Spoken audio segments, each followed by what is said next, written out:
जब हम फैक्ट्री में इकट्ठे हुआ करते थे ना, तो सारे दोस्तों की गैदरिंग हुआ करती थी। हाँ जी। तो उस वक्त मुझे भी बड़ा शौक था, यानी कि शायरी करने का और गजलें पढ़ने का, रसाले पढ़ने का। और ना पापेरस खान। हाँ, तो अखबार बड़े शौक से पढ़ा करते थे।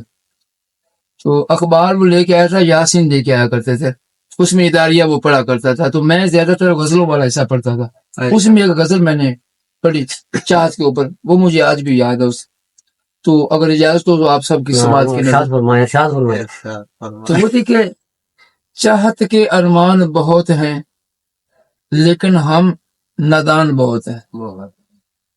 प्यार भी उससे करते हैं हम, लेकिन वो अनजान बहुत है। शायद वो हमको मिल जाता, लेकिन उस पे तो कुर्बान बहुत है। कुछ जो चाहूं मिल जाता है, इसीलिए हैरान बहुत है।